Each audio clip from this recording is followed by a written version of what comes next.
Brought to you by the EveryDollar app. Start budgeting for free today.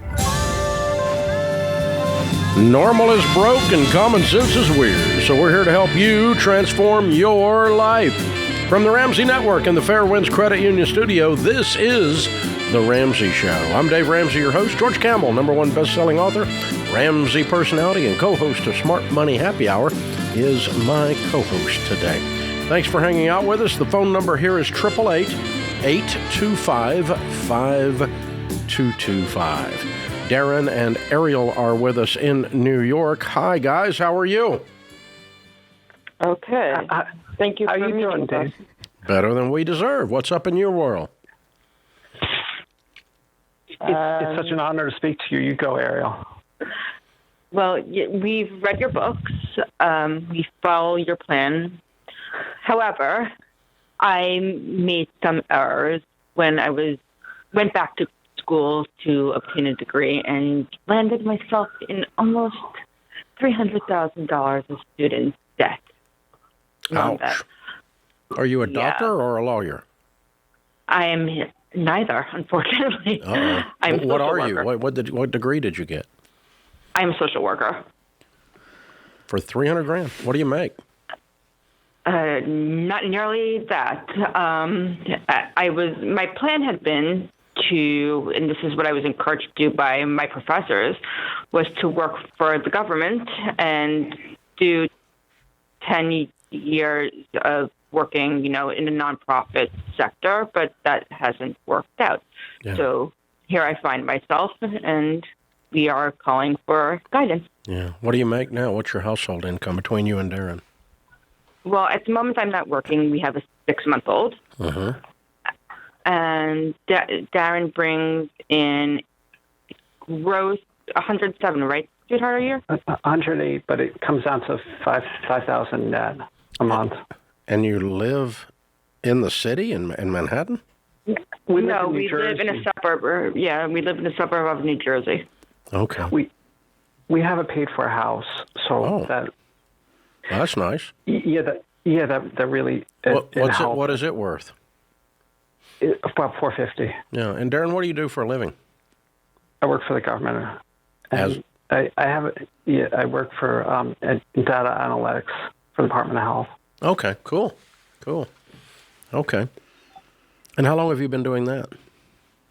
25 years. We're older. I'm 50. My wife is 40. So we got married 3 years ago, and we have a 6-month-old. And we want to pay this off in our lifetime, and we know you have very practical advice. So that's why we call. Well, I mean, what I always reach for is the basic 6th grade math, right? Which is there's two sides, right. Income and outgo. We've got a big hole, which is $300,000. We've got a medium-sized shovel, which is $107, until you drop it into New Jersey, and that makes it a small shovel, and a brand new baby. And so I'm starting to look, where can we get income up and outgo down to throw the difference at this $300,000. My husband works second part-time job, and as I said, I also have a disability. So for me in New Jersey, I can't drive. So that's also part of the equation where I was at my last couple of jobs, I was getting a negative return, which is why I didn't go back after the baby was born. Now, what's the nature of your disability, hon? I have a seizure disorder, which prevents me from driving. Yeah, okay. All right. That's reality. Okay. Wow. Okay, so, if I'm looking at your situation through your eyes for a second, I'm saying the more money we can make, the faster we get out of this. And that involves Darren maximizing his career and Ariel maximizing her career. What is the most money we can possibly make? Does that involve a move? Does it involve the fact that data analytics is a very hot field and you might be worth $200K in the open market if you got away from the government? It's a very hot field. And so I'm just looking at all of those ideas. With your current take-home pay, this is going to take you 7 to 10 years. Yeah. So that's the issue here is the napkin math says you can throw $50,000 at this, it's done in 6 years. But $50,000 is $4,000 a month, and you're taking home $5,000. You don't have that. You don't have I don't have exactly. that kind of margin. So I'm just showing you the length that will be shortened, to what Dave's point, if you can make more. And that might mean if Ariel can go make $70,000 as a social worker, it might be worth, finding childcare, even if it costs you $30,000, so that you can get out of this faster. Right. So I've never, unfortunately, I'm provisionally licensed, life, etc., and finding supervision and having unfortunate people. Yeah, I don't know all the obstacles. You've got a lot of them, but what I do know is you need more income. For sure. And I was looking into possibilities. I've been working freelance, doing other things outside my field to try to bring in some income. But unfortunately, freelance work has not been, I've made money, but not nearly enough. Yeah, I hear you. So I think you both have to sit down and do some soul searching about where we work, where can we work to make the most money to clean this up, because it's not going away. You figured that part out. That's why you called. And it goes away when you pay it off. And so where we work and where we live. And those are the things that impact this. Where we live has to do with cost of living, has to do with accessibility to jobs. This might be the perfect place. I don't know. You might find a place right around the corner that pays him $250 and a place right around the corner that pays you $100 in some other field even. I don't care. But if we suddenly go from $100 to $300, ding, ding, we can knock this out now it's 2 years. Within 2 or 3 years. And that starts to get there. But it's going to require some kind of pretty dramatic shifts in your all's career tracks, because the ones that you're on, you're going to be there a long time, and it's not going to be fun. Which is why you called. It just breaks my heart to hear that any school is charging $300,000 for a degree in social work. That might net you $50,000 a year. Yeah. The math on that, the ROI of some of these degrees is just not there. And so it starts with being very careful of where you go to school, why you're going to school, and I would just get the cheapest degree that allows me to do the work that I want to do. Yeah, exactly. And but that's if we could have talked to Ariel 10 years ago. I can turn back time. If we could turn back time. But the rest of you out there, take a lesson. So actually study what the degree costs. Is there other ways I can get it, other places I can get it? Because, this is the job market for this degree. And it's just horrible. You're right, George. That's highway robbery. And it's laughable that her professors, of course, they got a degree in social work, so what do they know? That they're only out is you go take a job with the government, work there 10 years, and that'll be forgiven. Of course, they don't even know how that works, because they didn't do that. But they shouldn't be giving financial advice. No, they shouldn't be giving any advice, which begs the question of why are they doing social work. But there you go.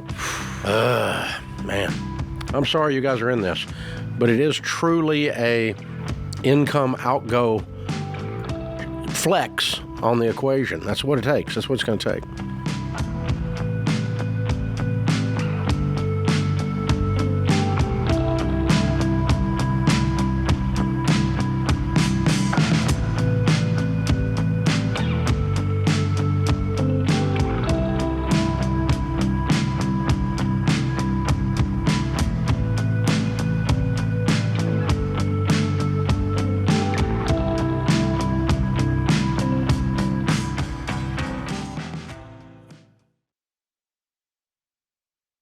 One of the first things I discovered working in the financial world is how absolutely devastating it is when the breadwinner of a family dies and there's too little life insurance or none at all. Grieving families are suddenly left behind, scrambling to pay bills and trying to make ends meet. I also discovered that there are a lot of rip-offs in the life insurance world, like that whole life crap posing as an investment opportunity. What you need is level term life insurance, usually 10 to 12 times your income, which is the smartest, most affordable way to protect your family. The key is finding an independent broker who represents a ton of companies and works for you, not for the insurance company. This is exactly what my friend Jeff Zander and his team at Zander Insurance are all about. They shop the term life companies to find you the best options, and they've been around for over 95 years. So they'll be there when you need them. Xander is the real deal, and that's why they've handled all my personal insurance for over 25 years. I trust them, and you can too. Visit Xander.com for instant online quotes, or for a more personal touch, give them a call at 800-356-4282.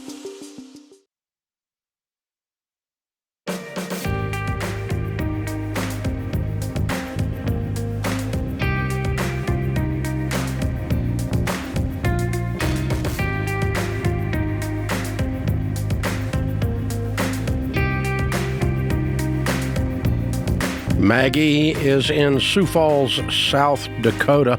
Hey, Maggie, how are you? I am good. How are y'all? Better than I deserve. What's up? Okay, so my husband and I have found ourselves in kind of an interesting position where we differ in opinion at baseline on which route to take. So we have a condo in California, and we are currently renting it out. It's not on the market for sale, but our tenants have expressed interest in purchasing it from us because they are looking for a home to buy. What's it worth? Now, it is worth between $375 to $399. Okay. All right. So we are not financially free. We're currently in baby step number 2, nor are we currently receiving an ROI on our rental yet. So we wanted to know, is our best overall path to sell this place, or should we keep renting it out? Yeah. Well, I can tell which one you want to do. That's good. Yeah. And by the way, you're right. You're right. You win the argument. So let's talk about this for a second. If in your situation, what do you owe on the condo? We owe $309. Okay. So let's pretend that you didn't own this condo, and you had $100,000 stacked in the middle of your kitchen table, and you said, "Okay, honey, we should go buy a condo in California and put $100,000 down that won't rent for enough to pay the payment." Both of you would look at each other like you got one eye in the center of your head and say, "That's the dumbest idea I ever heard." Right? Right. I agree. You did not buy this condo as a rental. It's a leftover from a former life before you moved to Sioux Falls, isn't it? That is correct. Yeah, it was not. Because nobody would do this on purpose. A rental. Right. If you were going to buy a $400,000 condo, you wouldn't buy it in California when you live in Sioux Falls. You'd buy it in Sioux Falls. Right. And you would buy one that actually gave you an ROI. So there's just so much about this. There's like 6 reasons to sell this and none to keep it. Long-distance landlords that are losing money. Nothing about this sounds fun to me to keep around as a toy. Right. So why does he want to keep it? He thinks real estate's the answer to all your riches. That he thinks that in time, the return on investment will be worth it. Nope. And I understand that, renting, but the market in California with rent, it's California is the problem for me, because the market there, even for landlords and renting, it's terrible. But he thinks that property value is just going to go up, and there's always going to be renters wanting to rent it. Property values in real estate do not go up fast enough to offset a bad idea. Yeah. And this is a bad idea. I love real estate. The larger portion of my net worth is real estate. So I'm big on real estate. I want you to own real estate. But this real estate, you don't own this real estate. It owns you. Right. This is a crappy situation. Yeah. Sell it. You win the argument, Maggie. But you even knew that before you called. Okay. I did, but, and it's not a I win, you lose. No, I'm not saying that, and you're not either. I agree. And because, I agree. I want you guys to get out of debt and rent it out. Yeah, get out of debt, build you a big old pile of money, pay off your house, and with your next pile of money, if you want to go buy you a nice condo there in Sioux Falls is a great market. Go buy you a nice condo in there and pay cash for it and watch it go up in value, and you'll make money every month. And then real estate is a good investment. But right now, you got freaking consumer debt, and this thing barely breaks even if everything works perfect. Yeah, and that's if everything works perfect. And it I doesn't. think we were kind of handed a nice little out of left field type of situation. Get out of jail where free the tenants card. actually want to buy it. Will they buy it at the market we're value? We haven't. Well, this is super early in the conversation. But what we were told was that their looking price is well over, what the condo is worth on the market. Right. Okay, so here's the thing. I love real estate, and I'm telling you, this is a bad deal I would get out of it if it was me. Number one, I don't do long-distance landlording. The most of the time people get into that, it's by default, not by plan, and that's how you got into it. Number two, the thing is not ROIing. Number three, you would never buy it again if you didn't own it today. If you had this amount of money piled on the kitchen table, you would never go do this deal, not in a million years. No sane person would. It's a bad deal. And so sell it, sell it, sell it. If this renter doesn't buy it, put it on the market and sell it anyway. Get rid of it. And number four, you guys have a bunch of debt to pay off. And so you need this money to clean up the mess. So how much debt have you got? Yes. So total. Not counting your house. About not counting my house, 108. Oddly enough, you're debt free. Yeah, that's what I was like. We could, if we sell this place. And that's like $4,000 a month in payments. And yeah. You talk about an ROI, $4,000 a month in payments. How long ago did you move out of this condo? We moved out in the summer, July.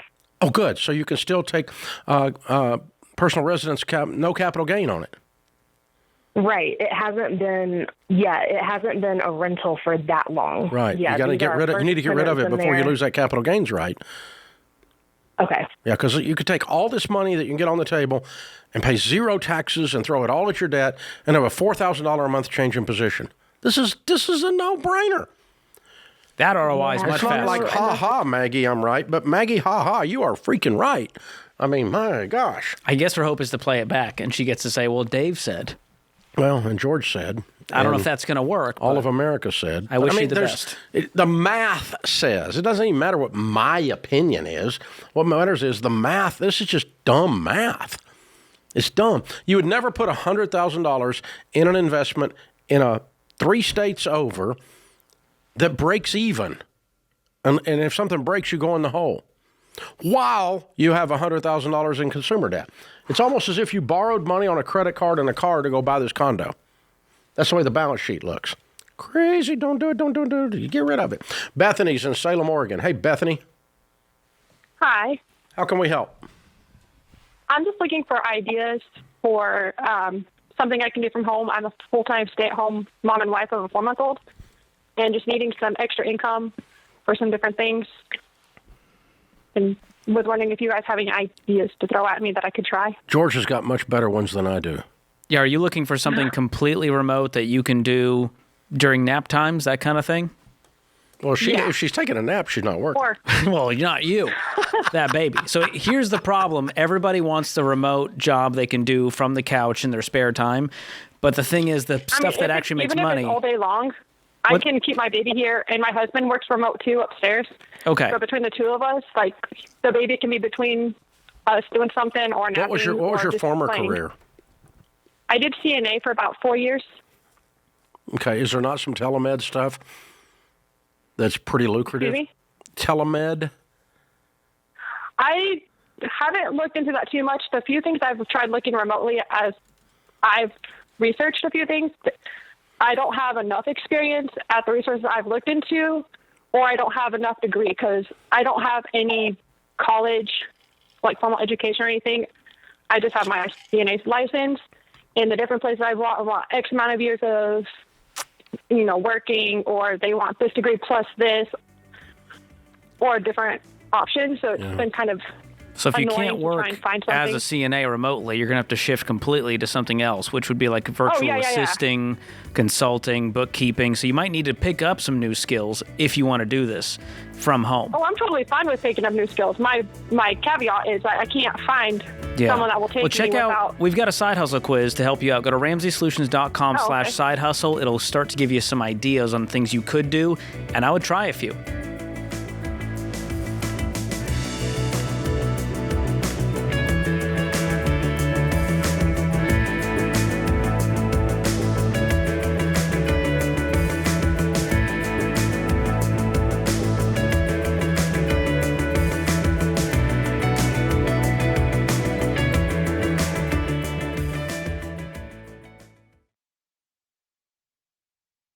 Hey, let's play a quick game of Would You Rather. Would you rather keep overpaying your phone company every month or save $600 a year with no contract and no price hikes ever? Easy answer.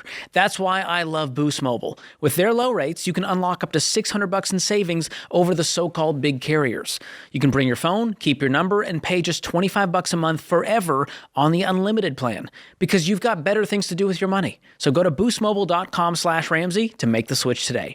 Based on average annual payment of AT&T, Verizon, and T-Mobile customers compared to 12 months on the Boost Mobile Unlimited plan as of January 2026. See website for full details.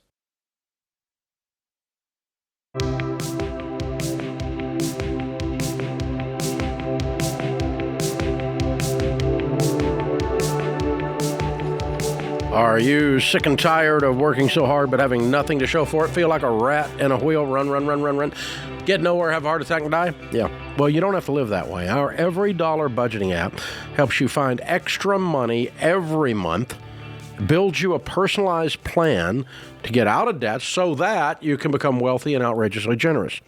We're going to walk you through the whole Ramsey plan on this app. It's just 15 minutes. You're going to find thousands of dollars in hidden margin to get you started. You'll feel like you have a raise. And then we teach you how to not be normal, be weird, live like no one else, so later you can live and give like no one else. Start the EveryDollar app for free in the App Store or Google Play. Courtney's in Seattle. Hi, Courtney. How are you? Hi, good. Thank you. Good. How can we help? Thank you for taking my call. My husband and I are on baby step 2, and we have $86,000 in debt that will be paid off next year. My husband is almost 40 and is worried about the fact that we only have a pension right now towards retirement. At our age, how hardcore do we go towards retirement once our debt is paid off? And so do we still do the 15% even though he has that pension? You weren't putting money in retirement 2 years ago, right? No, we have not been able to put anything except we just have the pension. And so just after you started working on the debt, then you decided to worry about retirement? That's weird. I agree. Yes. Okay. Yeah, so, I mean, that's not logical. And here's the thing. We're talking about 1 year. You guys are going to be multimillionaires if you follow this process through. You're not 60. You're 40. You got another 25 years at least of a working career. That's plenty of time to build wealth, especially if you're debt-free. Think about how much margin that will free up for the rest of your life. Hey, have you and him get on the Ramsey Solutions website, jump on the calculator for retirement, and put in 15% of your household income. What's your household income? This year, we just both got big raises. This year it'll be $200, but he's actually getting another. So it's $30,000, $2,500 a month for 20 years. Okay. And so that means you're going to start in 2 years, right? So it's 65. Right. That's 20 years, from 45 to 65, right? Mm-hmm. $2,500 a month in good growth stock mutual funds. We suggest you put it in 4 types: growth and income, aggressive growth, and international. You've probably heard all this. Mm-hmm. Yep. And when you invest in that, put that in the calculator, and you're going to see $2.5 million. Wow. Okay. That makes it sound much better. That's if you start a year from now. Yeah, that's if you wait until you're 45 years old because you followed this process and got out of debt. And guess what? You can't put $2,500 away right now because you got $86,000 freaking dollars in debt sucking the bone marrow out of your life. Right. Yeah. So let's get the patient healed, and then let's turn the offense on. Okay. That makes sense? Thank you. That's very helpful. Yeah, no, that gives me a lot of hope for sure. Because what most people do, Courtney, is they go, well, I'll put 3% in my investments and I'll try to throw some at the debt, and they end up doing nothing because there's no progress being made. On that basis, with $200,000 and $86,000, I want you debt free in under 18 months. We will definitely. We're able to sell the truck in June when my husband gets a promotion and he gets a work vehicle. So that will be $25,000 gone in June. That will be huge. I already sold my car. I'm driving a 20-year-old Camry at this point. So we're definitely making progress. This is the first month where we're really able to shove everything we have towards it. Yeah. I just started working full-time as a stay-at-home mom until my youngest went to kindergarten. And here's the thing. Year, so here's the thing. You're not going to only make $200K for the next 40 years. Right. Or 20 years, 20 years. You're going to get raises. We did that with no raises. So you're not going to end, if you follow through and do exactly what we teach you to do, get out of debt, put 15% away, save for your kids' college, get the house paid off usually in about 7 or 8 years, and then you load up on this, you're going to have between $5 and $10 million. Then you're talking about maxing out retirement accounts, catch-up contributions after 50, and so you guys are going to be just fine if you follow through with this plan. Yeah, but it all starts with getting rid of the debt. Okay. Yeah. Okay. Thank you so much. We've never been so motivated as you are now. We tried to do this multiple times, and this is the only time we've actually started to succeed. So you're going to do it. You're going to do it. I can tell, because I can tell you're going to do it.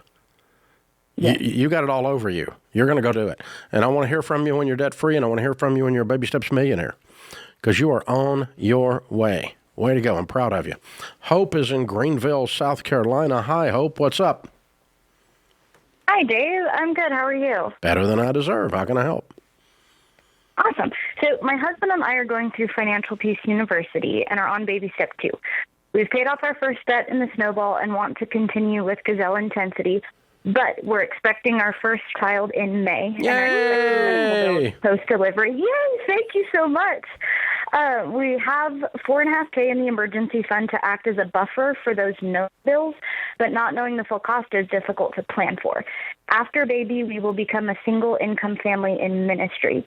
What are some practical ways for us to approach our emergency fund and the debt snowball, and also becoming a single income household after the baby is born? What do you make? Current cash take home between the two of us is $55K. What do you make? And I make 35 of that in cash take home. So you're planning on this baby being skinny? I hope so. But you're the breadwinner right now. He's making $20K take home. take Cut home. your income by 60%? I want you to be a stay-at-home mom, but this is not a good plan. Because what you just told me is, how do we live on $1,600 a month? So part of that is my husband's job provides us with housing and pays all of our utilities. So While you live at the poverty level. Part of our plan. Yes. Okay. Again, I don't know that you can do that on $1,600 and build wealth. 82% of America's pastors are bivocational. Mm-hmm. They have 2 jobs. Because of what we're describing here. So your husband's going to be taking a second job. Okay. I don't want you living at the poverty level. That's not my dream for you. And believe me, I love pastors and I love ministry and I love people that are called to the ministry. I spent last week with 3 of my favorite pastors. They were my buddies hanging out with me, and I just love them. And I'm a big fan of everything you're doing and who you are. I'm a Christian. I support with my tithes our church and make sure that they feed their people there, where we're not having people on food stamps. And you guys are right there, though. Yes. And you're just getting started in the ministry, right? Yes, sir. Yeah. So I think the 2 of you have got to talk about what God's call on your life looks like while you're doing this. Does it involve you going back to work? I hope not. I don't like that one. Does it involve him taking an extra job? Does it involve his ministry playing out in a different way for now? Because first goal is take care of your own household, not the flock. Mm-hmm. His first job, your first job, is feed that household, that baby, and that rent. And you guys this is tight, kiddo. This is really, really tight. That doesn't factor in the debt payments because you guys still have a little mess to clean up. And so that just scares me to go, day one, we're going to live off $1,600 while trying to pay off debt. So I'm not going to tell you that that's a good plan because it's not. And the blessings of the Lord have no sorrow added to them. So what part of this whole thing is a blessing? Because I sense sorrow in the future here. I think there's wonderful things happening, a baby, a young marriage, a call to ministry. There's a lot of wonderful things happening, but the mind of man plans his ways, but the Lord directs his steps. So you've got to lay out a game plan here, work like it all depends on you, and pray like it all depends on God. All right, God, I know you called me to this ministry, so God, how are you going to fund our family? Show me what I need to do as a work. What harness do I need to put my shoulder to so that I can get this done? What tents have I got to make, if we want to use the Paul analogy, so that I can prepare for my ministry? But, I'm not, even with pastoral housing, I'm not going to consign you to the poverty level and call that God's call on your life. I'm not going to do that.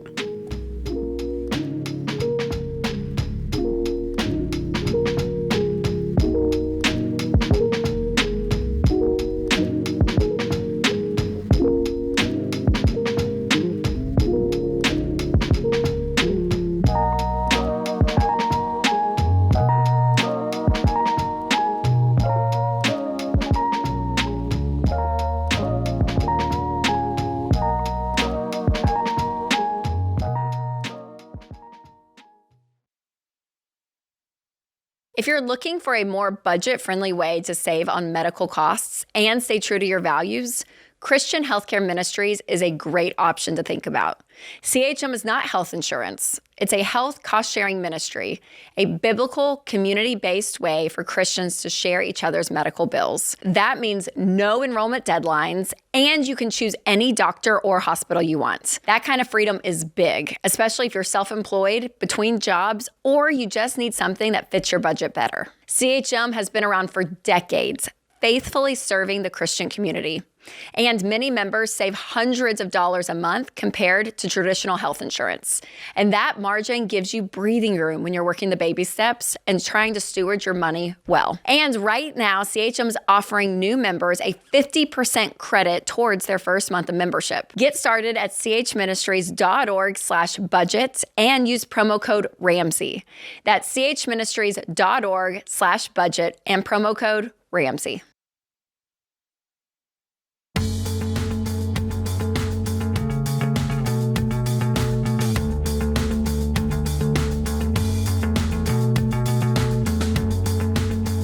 Chris is in Seattle. Hi, Chris. How are you? Hey, Dave. How's it going? Better than I deserve. What's up? Good, man. Hey, so my question is, my wife and I, we've been married for about 3 months. We just bought a house this past weekend at around $1.1 million. Wow. Outside Seattle. It's on 5 acres, really close to our parents, close to my work. Nice. Nice piece of property that we're going to start homesteading on. The thing that's on my mind is, before we got married, she bought a home in Eastern Washington for about $500,000. She still owes, or we still owe, about $350,000. And it's on about 38 acres of mostly forest with a nice pasture. It was kind of like a COVID buy for her, when things got a little bit crazy.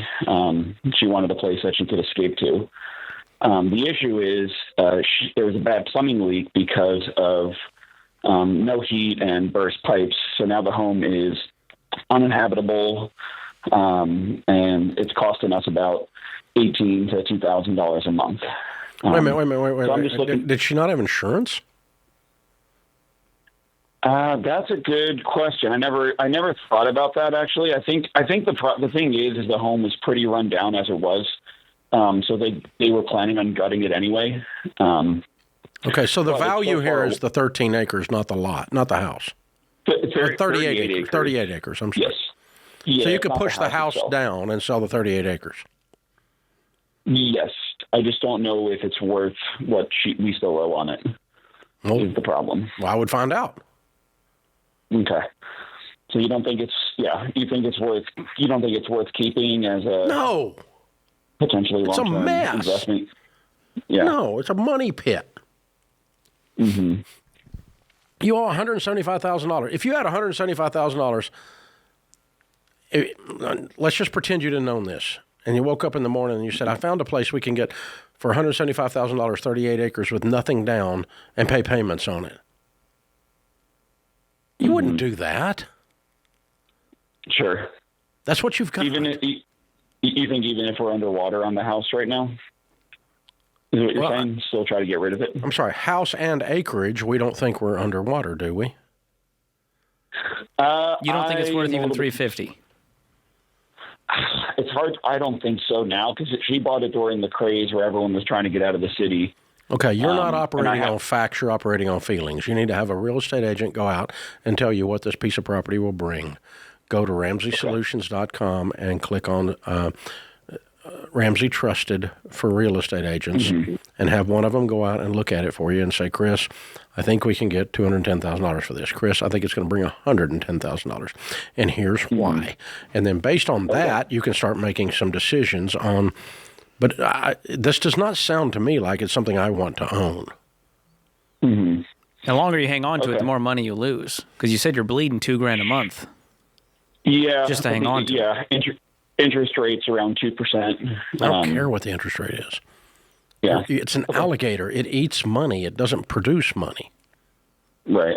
Yeah. Right now, yeah. Yeah, right now. I mean, it's going up in value, I hope, but not lately because the house is rotting down now. It's full of mold and everything else. Sure. Right. Okay. This is you just got married. You got a wonderful house. You have a wonderful life. Don't let this be a distraction. This money pit, throw a grenade in the middle of all the good stuff you're doing. Sure. Cut it loose. It's the definition of sunk cost fallacy. Exactly. It's going to keep dumping money in, hopefully get out on the other side. Andrew's in Cleveland, Ohio. Hi, Andrew. How are you? Pretty good. How are you, Dave? Better than I deserve. What's up? I have a CCW and I carry insurance for that CCW. Me and my wife, we are in baby step 2 right now, but we just learned about the insurance baby step in the class that we're in with our church. Mm-hmm. And I'm wondering, do I keep it or do I get rid of it? For those out there that don't know what he's talking about, it's concealed carry. Okay, and so you're carrying a firearm and you're carrying insurance in case, God forbid, you used the firearm and got sued, correct? Correct. Yeah, okay. Well, there are varying degrees of cost on those things. There's a couple of them that we've looked at. We actually endorsed one for a while. The cost is reasonable. There are some that the cost is unreasonable based on what I think you're getting for it. So I'm paying $25 a month for it. All right. And what's your household income? Household income is about $40,000. Okay. It starts to be a lot at that point. So what you have to ascertain is not whether you're going to carry or not, because I think you are going to carry. Then the question is, are you going to do that without insurance, meaning that if, God forbid, something happens, you're just going to work through the consequences of that? Or are you hoping to have some, basically this is lawyer insurance. It buys lawyers. Correct. What it does. So, or do you want somebody on your side? So I don't know what circumstances you're in and so forth. I carry every day, and I have for 35 years, and I don't have the insurance. And if it was Dave Ramsey, good God, can you imagine the lawsuits? You know, and so my process is if something's going on, you know what I'm going to do? I'm going to run instead of shoot. I'm leaving, okay? I would never, you know, I have extra mental barriers to me pulling a firearm out beyond other people. And so you've got to just ascertain your position in that, because I've done a bunch of training with handguns and with a bunch of people that really do know what they're doing. And I love it as a sport. I love it as a hobby. I love it as an American right. All of those things. But the chances of me shooting someone, unless they were killing one of my family members or me, would be zero. And so I'm just not going to engage those situations. So that lowers my need for insurance, by my attitude about all of that. And so you've got to decide, what situations are you going to be in? What risk are you actually taking? And then in making $40,000 a year, what's worth $300 a year? And you got to make that call for yourself. But I will tell you, and the CCW insurance people that know their stuff will tell you that by far the best insurance you can have is have your brain screwed in if you're going to do this and really have done some training. And I'm serious, run away from situations. Don't be, you're not freaking Wyatt Earp. And if you get that stuff dialed in, it changes the need for this, the level of need. But the people in the gun world say if a round leaves your weapon and hits someone else, whether they're guilty of something or not, it's probably $1 million. If it's me, it's $10 million. So bigger target. That it'll cost me in legal fees to not because I'd be wrong, not because the law doesn't protect me, not because but it's just the stinking law. The lawyers and the court system are all just set up to screw people. And it'd be a horrible situation. So I got to tell you, man, there's very few things I'm going to invest $10 million in that has a bullet coming off of it. I mean, it's not going to do it. So the life of someone I love, and I'm going to look at them and go, do I really like them? No, I'm kidding. I mean, if I've got to really protect someone, maybe, but that's, scary. It's a scary scenario to think about. But, the peace of mind, if $300 buys you the peace of mind right now and you need that, fine. It's not going to make or break your debt payoff schedule. Agreed.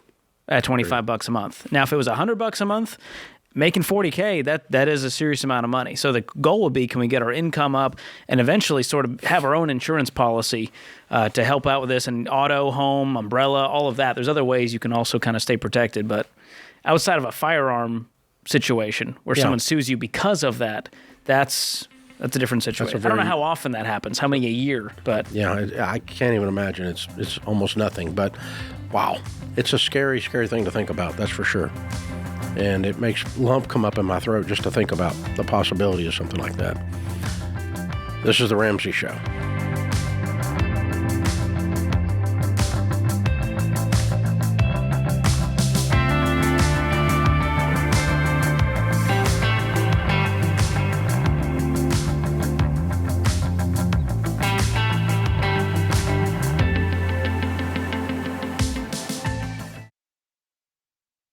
Hey guys, George here. Listen, 99 times out of 100, when people say, I don't know where my money goes, it's not a math problem, it's a behavior problem. They're not budgeting, then they're shocked when their bank account hits triple zeros. Well, here's the deal. Winning with money is about doing the boring stuff consistently. And that includes banking someplace that helps you stop guessing with your money. Like Fairwinds Credit Union. They're not going to fix your habits. That part's on you.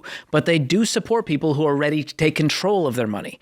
At Fairwinds, you get a high-yield savings account with a great rate to help grow your emergency fund, a checking account that won't nickel and dime you, and up to 10 free savings accounts so you can organize your money on purpose. Because when you stay disciplined, your money gets predictable, manageable, and boring in the best way. So if you're ready for a bank that helps you be intentional, open your Smart Bundle today at fairwinds.org/Ramsey and get the Ramsey Be Weird debit card to go along with it. That's fairwinds.org/Ramsey, insured by the NCUA.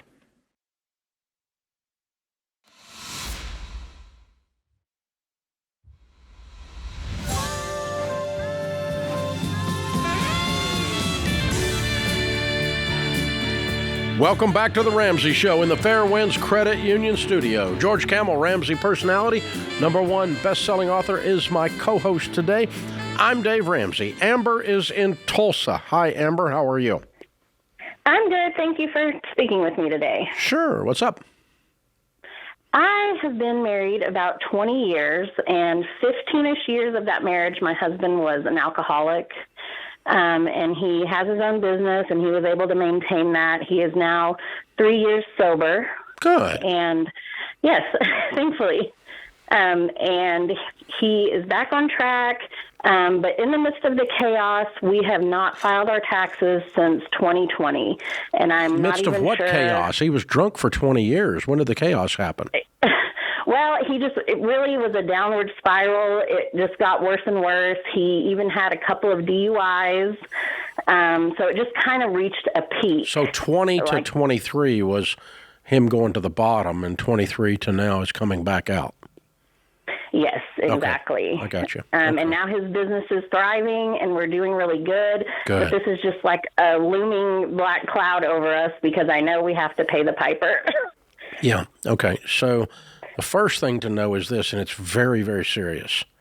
Failure to file income tax returns is a federal criminal offense.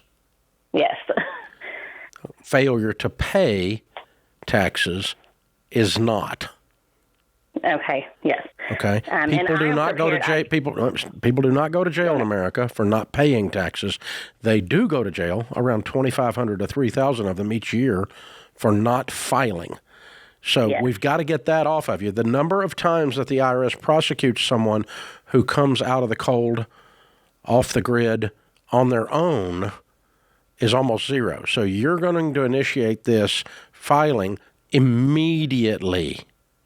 Okay.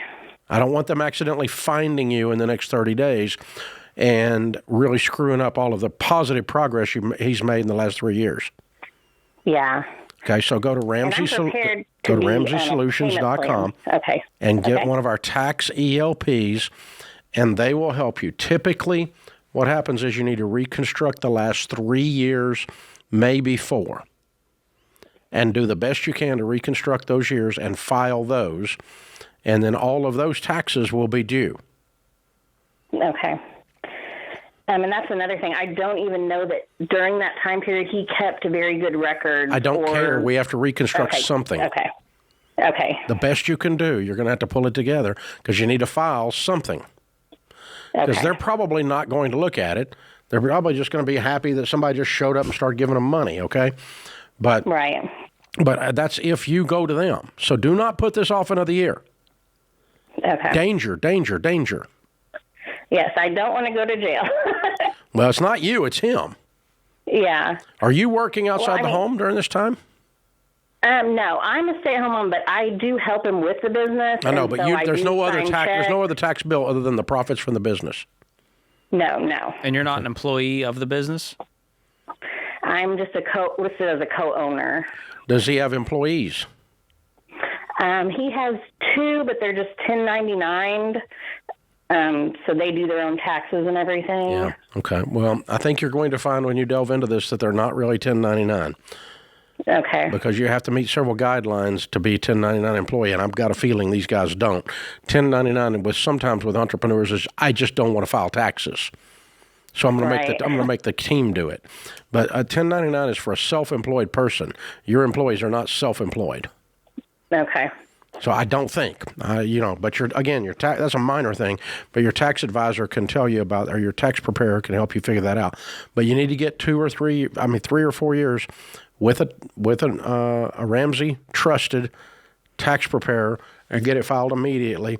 And then if you owe some money, you can put that on a payment plan with them and or use some money you got in the bank and just pay them. Yeah, and I'm ready to do that. I just want to be in good standing. What's your financial situation now? How much debt do you guys have, and what's the income?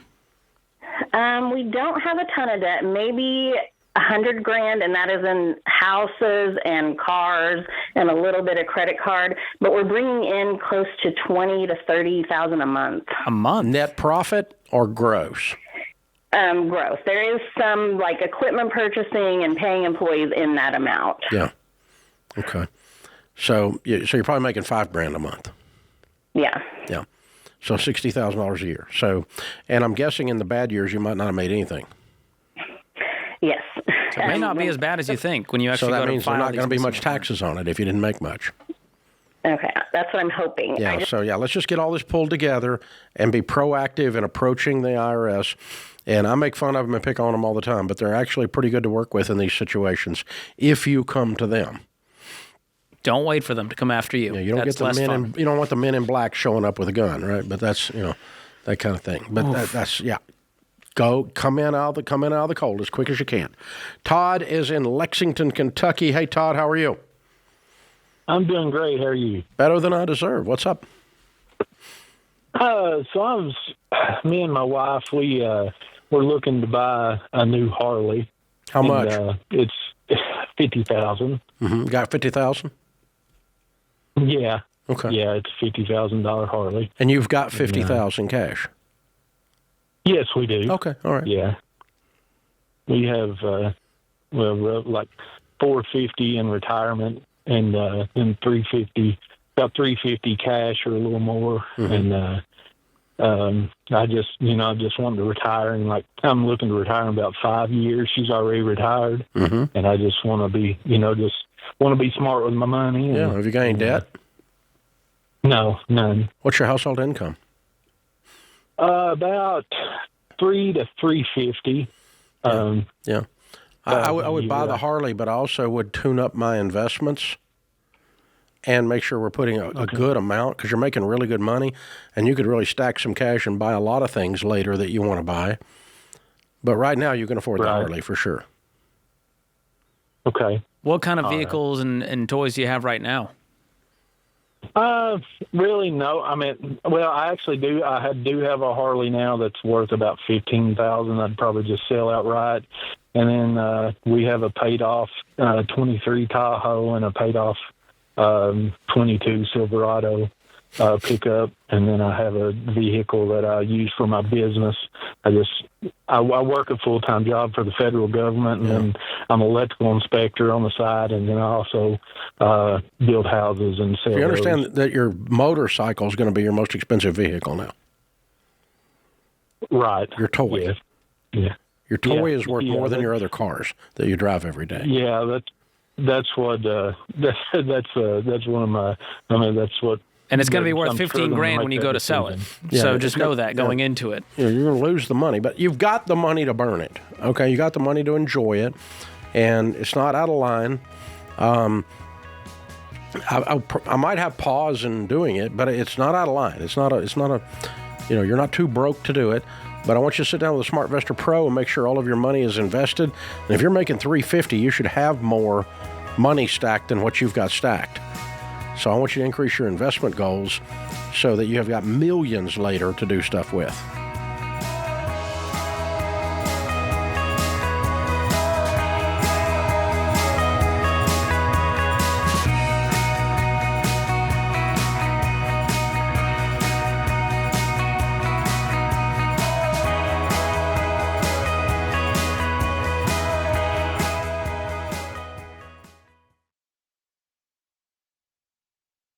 When you've saved up and paid cash for a reliable used car, you want that thing to last. And the best way to keep it running for the long haul is to take care of it with people you trust. That's why I'm proud to welcome Christian Brothers Automotive as the official auto repair partner of The Ramsey Show. At Christian Brothers, they treat you like family. You'll get digital vehicle inspections so you can see exactly what your technician sees, a complimentary shuttle to keep you moving, and every repair is backed by their nationwide Nice Difference warranty. They've even been ranked #1 by J.D. Power for customer satisfaction among aftermarket full-service maintenance and repair providers 6 years in a row. Visit jdpower.com/awards for the details. So if you want your paid-for car to keep going and going, trust Christian Brothers Automotive. Visit cbac.com/Ramsey to find your local shop and get an exclusive Ramsey discount of 10% off your visit. 10% off, up to a $250 value. See store for details.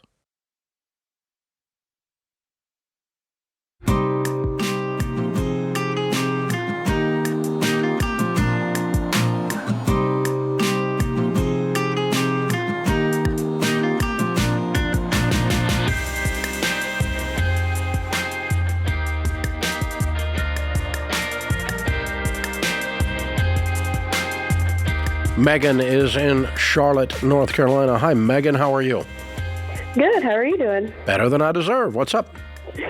Love it. I was hoping to hear you say that. That's awesome. Been listening to you guys for years. So I'm just wondering how it is possible to go from surviving to thriving with a disabled husband. What's the nature of his disability? He, since he was 19, he has chronic pancreatitis with all kinds of complications that have resulted as a result of that, multiple surgeries and all kinds of things over the years, just making it where he's completely unable to work, reliably. It happened when he was 19. He went in for a surgery and came out with an acute bout of pancreatitis, and it's just been downhill ever since then. Wow. Okay, and what do you do? I am a human resources manager. Mm-hmm. And what do you make? Right now, take home about $31.96 per month. Okay, all right. How many kids have you all got? We have 3. We have a 15-year-old and an 11-month-old and a 2-year-old. Cool. How much debt have you got, not counting your house? Only about $1,600. That's good. Good. Okay. Yeah. That's a good basis to start from. Well, obviously, surviving to thriving is an income issue and an outgo issue. If you spend everything you make, it doesn't matter if you make a lot. And if you don't make anything, that's going to be tough, right? So is it easier to thrive on $36,000 or $336,000? Well, obviously $336,000, right? So how old are you guys? We'll both be 40 this year. Okay. All right. So there's an old book, probably really old. I'm not even sure if you can find it anymore, but I'm more about the thesis of the book than the book. It's called What Color is Your Parachute? And the book had in it a ton of stories of people who were overcomers and created incomes in spite of physical and even mental disabilities. And the thing that I took away from it was 2 things. One is a lot of these people, your husband in this case, found a workaround to be an entrepreneur and own their own business. And that enabled them to take the downtime that they had to have because of the physical limitations. Okay? Yeah. But the interesting thing about entrepreneurs is that ADHD and dyslexia occurs about 8 times more often among entrepreneurs than it does the general public, meaning this, that people with ADHD or dyslexia or any kind of limitation learn their whole life is about a workaround. Mm-hmm. And oddly enough, that's what business is all about. Yeah. The definition of an entrepreneur is find a need and fill it. It's a workaround. We got to find a new way to do an old thing or a new way to do a new thing and figure out a way to do that in spite of all these people and things and crap coming at us, those of us that start and run businesses, right? So that's what he, because his mental toughness to deal with the medical limitations that he's had will actually work in his favor to start a business versus someone who's perfectly healthy, because he's already got calluses on his brain in this area. Does that make sense? Very much, yeah. So to me, that's encouraging. So I'm going to start thinking about what he can do as a business, and how can he delegate some of the things, hire employees, and get somebody to do that he's not able to do. Where can we start out of the garage? Obviously, it's not going to be something that's physically taxing on him, but it does have to be something that can come and go, because he needs to have some down days, some down hours. He can't work a 9 to 5. Right. Yeah, not reliably. Right. And you don't want to set up a business that requires him to be present 9 to 5. That's what I mean by a workaround. So anyway, I'm going to encourage him to find a way to create maybe the most money you guys have ever seen in your life if he happens to strike gold with this. And kind of come at that with that attitude. And really the same thing for you. You're a human resource manager? Mm-hmm. And you make $30,000, $40,000 a year? Well, I do have some retirement coming out of that, and I do have one small insurance coming out of that. So there's a little bit coming out. Yeah, but you're not making much money for a HR manager. Not really, and honestly not for the area that I'm in either. The reason that I'm still here is because the people are really wonderful, and honey, your family needs money. I don't give a crap how wonderful they are. We'll find wonderful people elsewhere. Right now, we need I want wonderful people that pay you more, pay you twice as much. Yeah. Okay. So you got a few levers to pull on here.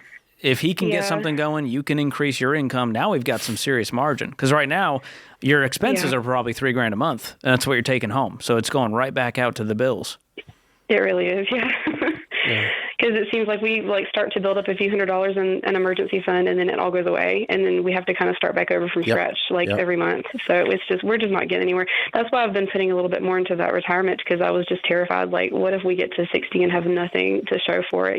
Well, right now you're doing 5 good things at once, and you're not making progress. You're trying to pay off that $1,600 in debt. You're trying to throw some at savings. You're trying to invest. I would just focus on one thing at a time. And for you guys, that's $1,000 starter emergency fund. So my assignment for him is I want him to start a business that in the first year makes $50,000 profit and the second year makes $100,000 profit. My assignment to you is go find a job that doubles your income. Okay. Yep, I think we're going to have to do that. And I think those are doable. Yeah. They're doable. I believe in you. Yep. Okay. Yep. Thank you so much. I appreciate it. Hey, you call us back as you're going on this fight now, and we'll help you. Hang on. I'm going to send you a book called Building a Business You Love. It's my latest #1 bestseller. It's how to start and run a business, and we'll help him with that. But so, George, when I first found that statistic, that dyslexia in particular is, I forget the number, it's way more prevalent among entrepreneurs than business owners than the general public, like light years. Wow. Like 30 times or something. It's crazy. I can't remember the number, but it was just mind-blowing. And then as we sat and talked about it and thought about it, and I talked to a couple guys that got dyslexia, because we work with 10,000 small businesses in EntreLeadership, and they're like, hey, man, my whole life's a workaround. Everything I do, I have to figure out a way to do. Overcome an obstacle that is just normal for you other people, and y'all are just lazy, and so I go get it, because he said everything I have to figure out a weird way, an abnormal way of doing everything. And he goes, so it's natural to me, and he was making a lot of money. He's running a big business.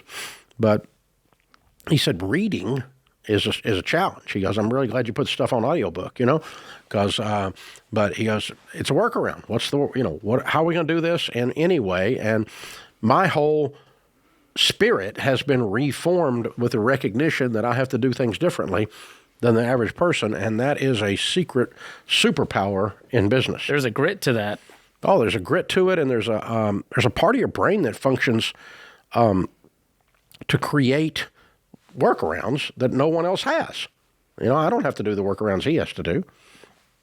I can just walk up to it and touch it, but he has to go around the barn 3 times. And so there's a lot of data coming out on this, that's a lot of the reason for the successes, the number of people that are, on the functioning end of the autism spectrum and so forth. And so it's interesting to me that what is perceived as a disability is an ability. There's opportunity there. There's opportunity there. And so to me, that's really encouraging. I've never faced something like that personally. Faced plenty of other challenges and stupid butt stuff I've done to myself. But it's when I meet people like that are like, they bust through whatever it is and become a big deal. It's inspiring. Our friend John O'Leary that was burnt heavily as a child, and the movie just came out, Man on Fire, and he's just he's created an entire career out of telling people they can do something. Using his story. Yeah, using his story.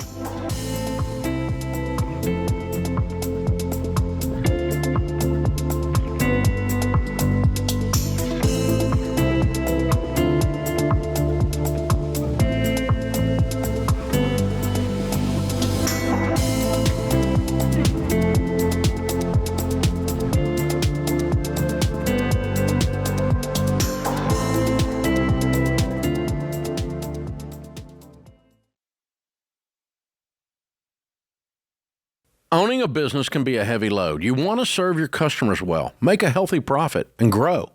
And your team, family, and customers are all counting on you. And now everybody's talking about AI like it's magic. And you're wondering how to keep up. You're carrying a lot.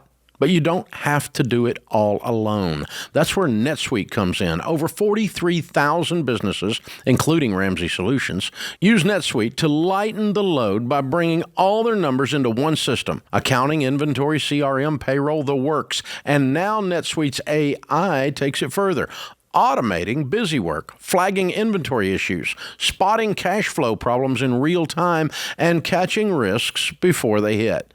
So you're not just closing the books faster, you're making decisions confidently. And when your numbers are right, that takes a lot of pressure off your shoulders. And yeah, switching systems is a big move. But NetSuite's Suite Success process gets you up and running fast. Go to netsuite.com/Ramsey for a free product tour and to schedule time with a NetSuite rep. That's netsuite.com/Ramsey.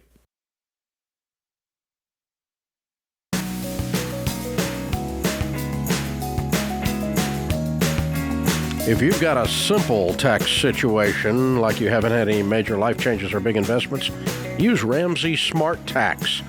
It's affordable, keeps filing really simple, and it has built-in support in case you do need a little help. Filing early means you get the best deals and you get that tax stress off your shoulders. So as soon as you get all your tax documents, go to RamseySolutions.com/SmartTax and start filing. And there's not a bunch of gotchas in there like the other people, like TurboTax. It's quote-unquote free until you have one extra document, and then then it it's dings like you. $468 million then. Yeah, it's like crazy.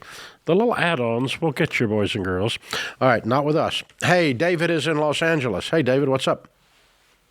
Hey, guys. Thanks so much for taking my call. Sure. How can I help? Wanted to ask a question. My wife and I have been given an opportunity to move to Alaska for a job that sounds like it's going to be much better for our family in terms of time, getting to spend time together. But I'm a little nervous because it's technically a title lower than the one I'm currently working. I'm wanting to make sure I'm not giving up too much opportunity, but also want to improve my family's life in the immediate situation. So trying to get a little guidance on that. What is your field? Why does title matter? Yeah, so I'm a marriage and family therapist, and I'm currently working as a clinical director at a treatment center down here. Mm-hmm. What's the new title? So the new title would be a clinical manager rather than clinical director. It does come with a little bit of a pay raise, about $6,000 a year, so nothing too crazy. But just want to make sure that, I don't know if it's a horrible idea to be taking a lower title in the long run. Well, is your cost of living going to be much lower in Alaska versus L.A.? So it is. Essentially, we would be able to live for a bit cheaper out there, and we'd be making more money. So on plus that less end, taxes. It feels like a no-brainer. Yeah. Well, yeah. Well, it's exactly. cold. It's cold, though. It's definitely That's cold. the trade-off. Winter will be a little different. And there's bears. Yeah. But there's also a few bears. So I am not an expert on the clinical field. I wish Dr. John Deloney was sitting here with me.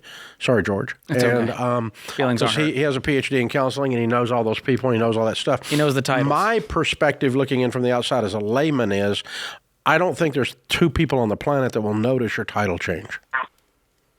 I don't think it matters.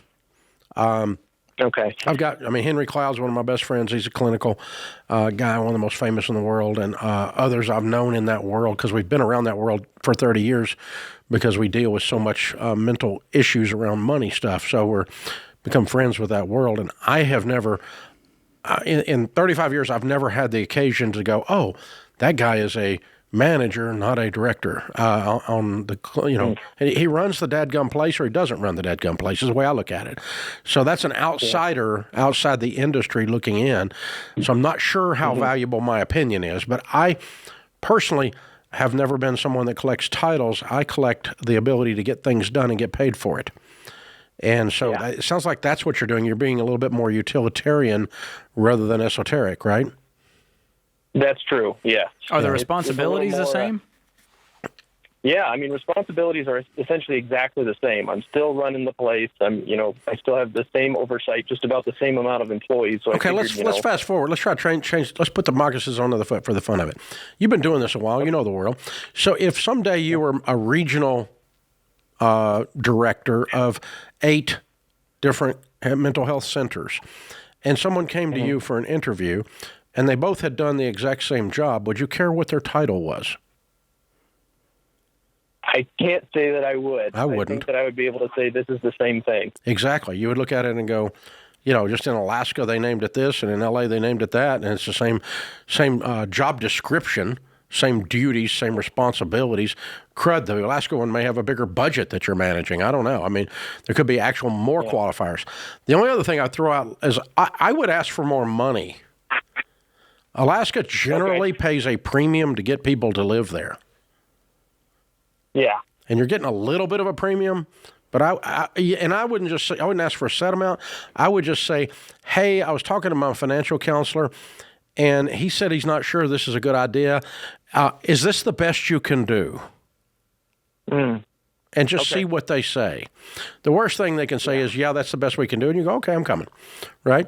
Or they go, oh, no, you know, we could actually do $20,000 more. And you go, oh, that one silly little question just made me $15,000, you know? Or maybe it's a kind of sign-on bonus or extra relocation. And don't do it with a belligerent personality. That's not what I'm talking about. I'm just saying, just go, hey, I'm just wondering, I know Alaska sometimes pays a premium, and is this all you all have in the budget? Is there anything else you can do? Yeah. And asking a gentle, open-ended question, you might be blown away with how much they add to that $6,000. And it's a general negotiating posture to take anyway, folks, on anything. Is that the best you can do? And it's like, oh, no, I can do a whole lot more. It's like, I really want to get rid of this thing. And then you just shut up and let them speak. Let them talk. You don't overtalk. Being really it's a good quiet. negotiation You ask a question and shut up. First guy speaks loses. So, again, worst case is they say, no, this is the best I can do. Sounds like a fun Alaskan adventure. Let's go. Let's do it. Why not? Worst case is you don't like it and it's too cold and you go somewhere else later. Nobody said you had to stay there for 25 years. You're just going up there to take a job. Jordan is in Nashville. Hi, Jordan. How are you? Hello. Hi. Hey, Dave. My mom has been listening to you since I was in the 3rd grade, and I'm 41, if that makes you feel old. Oh, I was already old. I was already feeling old, and you helped. Thank you, brother. We're fossilizing Dave here soon. Yeah, no, she was on to Dave Ramsey, I think, before a lot of people caught on to it. Back when I had hair. Yeah, I got it. Okay. What's up today, man? My question is, I am 41 years old, and I have got my house and everything paid off. I don't have any debt. Mom's proud. Yep, and I've got a nest egg that I've been saving for a while.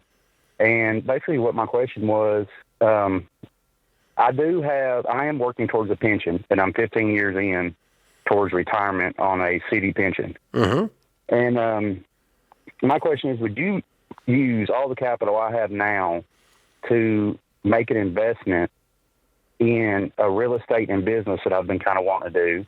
Or would you just focus on investing in smart stocks and stuff that will further secure retirement? Okay, if you're sliding everything, all the chips to the center of the table on one deal, I would not do that. I don't do that. But I do buy real estate, and I like real estate. What are you talking about doing? Well, I've been wanting to do like an event center. I've been wanting to do an event center in my town and kind of have like all in one, where it's kind of a kitchen, bar, event center for weddings, birthdays, events, and so I've been kind of messing around with that for a couple of years. In doing Nashville? That as a side job on the weekends.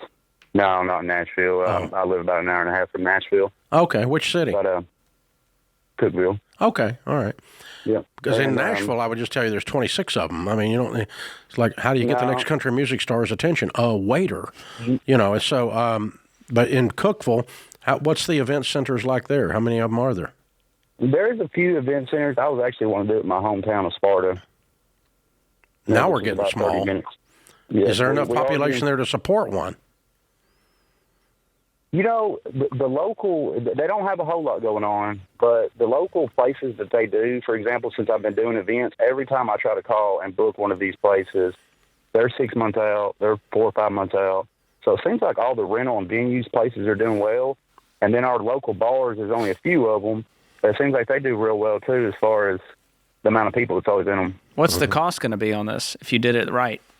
Well, I've been looking into it. So, like right now, I've got, a pretty good chunk saved up. But the properties I've been looking into, there's a couple different options. There's some out there right now that you could buy turnkey ready pretty much for around $350, $400, which is, I think, really high for our area. You know what I would do? I would lease one of them for 5 years and start your business and run it with the option to purchase it and put a price on it and buy it later if this works. If it doesn't work, you're just a tenant and you ran your lease out. A lease with an option to purchase. That reduces your risk. Instead of dropping $350 into it, drop $50 into it, and let's go try your dream without it turning into a dadgum nightmare.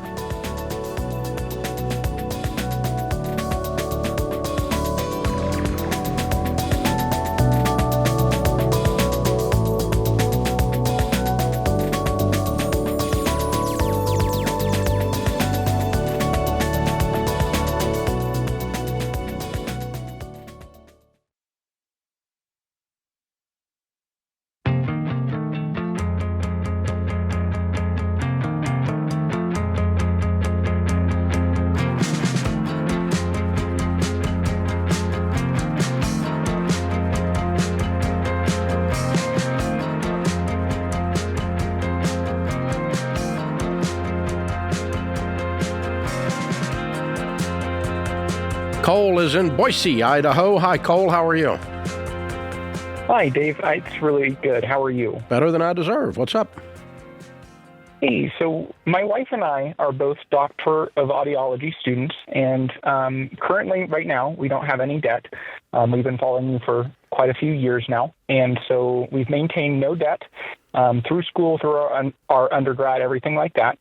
And we are now having to make a decision just because our scholarships have kind of run out. The money that I saved up when I worked and she went to school is running out. And so my question to you is would you take on a student loan if it made sense, or would you do all that you can to just not take on any student loans at all? Preface with that, we do have money saved up. I'm sorry, you're already doctorate in audiology, or are you just studying? So we're studying. So my wife is a third-year student going into her fourth year, so she has 1 year left, and I'm a first-year student, so I've got 3 years left. Okay. All right. And how does that world work as far as work goes? As a third-year student, can she work in the field while she finishes up? She is. Both of us are. Oh, so good. Both of us have part-time jobs in the field.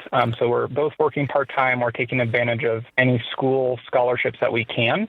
But, I mean, what are you our making? School cost about. So we made $50,000 last year, but that was when I was working full-time. This year, I think we're projected at like $30,000. And what does it take for her to finish the next year, her last year? So it's going to cost us $30,000 each. Yes. Okay. And you've been able to get scholarships for none of it, or what? For all of it up until now. And so that's where. Why did the scholarships go away? So she's going to it's called her externship, so her clinical rotations. So there's no scholarships there, and then I'm in the current application period for scholarships, but nothing's been granted yet. And when I look at the numbers, I'm like, if I don't get any scholarships, we're going to have to make a decision on dip into our savings, take out a student loan. Wait. How much savings do we have? So my wife and I have a brokerage account with $50,000, and then we currently have savings for $20,000. So if it's worth borrowing for, why is it not worth using your savings for? No, I agree with that. My wife thinks that we should keep our brokerage account the way that it is because it made us 20% last year. So we should borrow money on a student loan to put money in a brokerage account. That's dumb. Well, that's why I called to make sure that I wasn't, misunderstanding. You're not misunderstanding. You should pay cash and finish your degree. By the way, this is a license to print money. You know that. Say that again? Audiology, you're going to do really well. Oh, yeah. Well, and that's where what her take is that leave everything there, take out the student loan, and then when she gets out is in making $90,000 to $100,000, we'll just pay it off. Yeah. I have just done everything except that and said no debt. We're going to pay cash or we're not doing it. We're going to pay cash or we're not doing it. You have the money. No, we do Okay, not then borrow money on one student. more- We do not borrow money on student loans to invest. Right. Well, so then one other question with that. So because I have 3 years left, when we get to the point that we would be forced to take out a student loan. You're not. She's going to be making 90. Well, right. And so She has 1 year left and then starts cashing checks. Right. She can So pay you for would you to just- finish. Right. Okay. Well, like I said, I wanted to make sure I understood that correctly. Yeah. And So you got 70K. It's going to cost you 60 for both of you to do another year, right? So you got 10K left. Then she's working. So now we can cash flow the next 30K for you. Right. So that would be And the that's game plan. the option that you would do. Yes. Absolutely. 100 times over. Zero times I'm going to tell you to take out a student loan ever, but particularly when you've got a way at your fingertips to not do it, and you're just doing it to keep your investments intact, which has the same effect of having borrowed money on a student loan to invest it. No, that's... And just because it did 20% last year does not mean that's going to happen again this year. It could go down this year, and then she's going to be real heartbroken. Yeah, we could bomb Iran and the stock market could drop. That's a wild thought. Who knew that would happen? All we knew was what was going to happen is all we knew. So, yeah, no. And to assume that, George is right. I mean, the last 2 years, 25 and 26 were 23 to 26%. Both of them were incredible years. But that's not normal, folks. And you don't make your decisions based on a 20% rate of return because we don't tell people you're going to get 20% average. We just know what actually happened in the last 2 years. So, No, we're not borrowing student loans.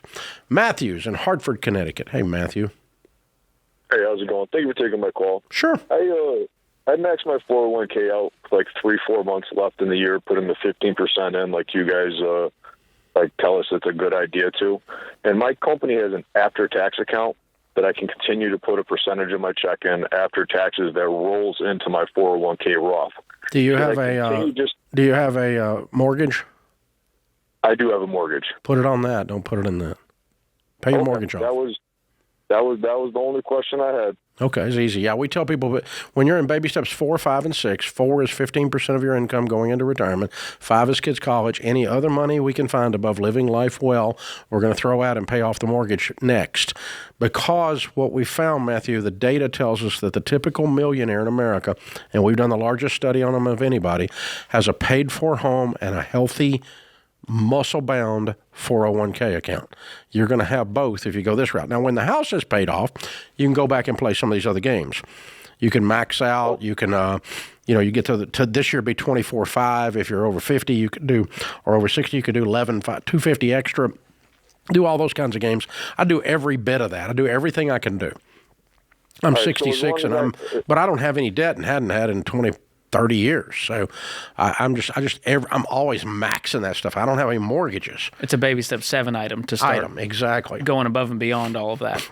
But yeah, you got the Backdoor Roth IRA if your income's too high for the normal, and then you get the Mega Backdoor Roth 401k, which is what he's talking about, where you can do the after-tax contribution and an in-plan conversion. And we have that at Ramsey. Very few people do it around here. Because they're not baby step 7.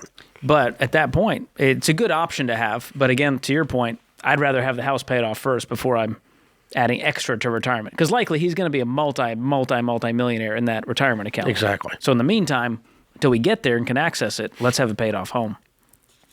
And because that is an element of the typical data point of the typical person in their first $1 to $5 million in net worth.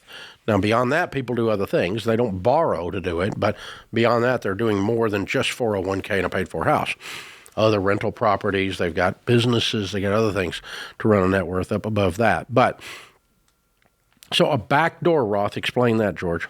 So a backdoor Roth, if your income is too high to contribute to an IRA, traditional or Roth, you can do a backdoor Roth IRA, which is when you use after-tax dollars contributed to a traditional IRA, and then you pretty much immediately roll it over and convert it to a Roth IRA. Just did mine the other day. Oh, nice. I do it every year. Before tax season rolls around. Yeah, it's great. And you can do a spousal as well. And so you can, now this year, $7,500. Yep. And for you guys, even more. We're old. 86. Woohoo! 8,600 now. It's a good day for Dave. So I just moved another 17,000. That's fantastic. Like that. And and all the growth on that for the rest of my life will not be taxed, and it will not be subject to inherited IRA rules, not taxed to my heirs. So when the grandkids get this money, they're not going, oh, I got to pay taxes on it. Nope. Papa Dave did it for you guys. Papa Dave done a Roth. So there we go. You can thank him now. And so everything in my name at 66 or 65 is in a Roth. And so that's the route we're going because it keeps no minimum distributions, no required minimum distributions at 72.5, 74.5. Which whatever, statistically, you and Sharon are going to live into your 90s if you made it this far. Well, that's a lot of time. My plan is well beyond that. But we'll see. I think sheer willpower and spite, Dave will outlive us all. That's my greatest fear. I'll be on here spreading hate and dissension long after the rest of you are gone. 104 years old, Dave's still in the air. Get out of debt. I've always said he's the Methuselah of personal finance. Sell the truck.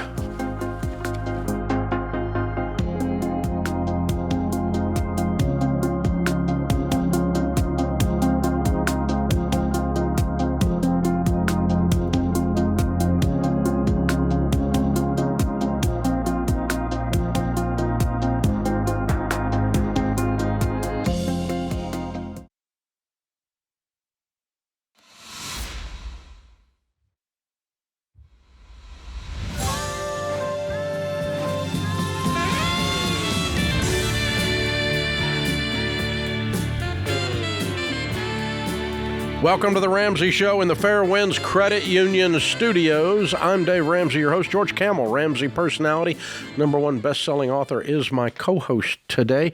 Melissa's in New Orleans. Hi, Melissa. How are you? I'm doing well. How are you? Better than I deserve. What's up? Well, my question is, I'm considering separating my income from my husband. We've been married for over 13 years. Why? Well, okay. For most of our marriage, I started off mostly at home, and he went to work. We had babies, and I would manage the household, manage the finances. He knew he wasn't very good with money, and he let me do it. My dad taught me a little bit, and my dad even gave me the baby steps book in our first year of marriage. Mm-hmm. So now I kind of managed it all. So now you want to separate your money. Why?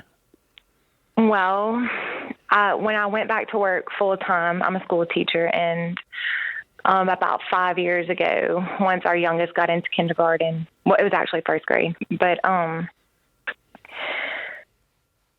it just got too hard for me to manage, the finances, the household, the children, full-time work, especially teaching. And I started asking him, hey, I need help. And I felt like the biggest stress was always managing the money. And that was because we didn't agree on that area. I'm always trying to save, and I was always trying to get us out of debt and everything. And he really didn't agree with the Dave Ramsey method. So, Melissa, is he misbehaving with money? You haven't answered the question. What problem does it solve for you to separate your money? Well, I feel like it would eliminate us fighting if he just spent his money and I did. No, it'll cause him to be broke and you to be broke too. He'll drag you down with him. Right now, you're the only thing holding this together. But it's just really hard on the marriage. If that's our... No, the money isn't hard on the marriage. The selfishness is hard on the marriage. But he's worked really hard. Oh, bull. We all work hard. Call the wambulance. Wah. He worked really hard, so that gives him permission to constantly be at odds with his wife instead of coming into agreement and deciding on what our future goals are together. Bull crap.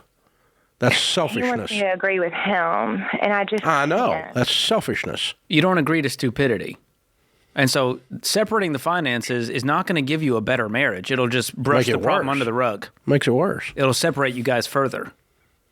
Okay. Yes, sir. Yeah, because he's going to burn all of his in the corner. And then you're going to be trying to run the whole family on yours. And then are you going to split expenses and split the mortgage and split the utilities like roommates? I considered doing I make significantly less than him. Okay, let's doing try like a try this. percentage. You do not have a money problem. You have a marriage problem. So let's not fix a marriage problem with a money solution. Let's fix a marriage problem with a marriage solution.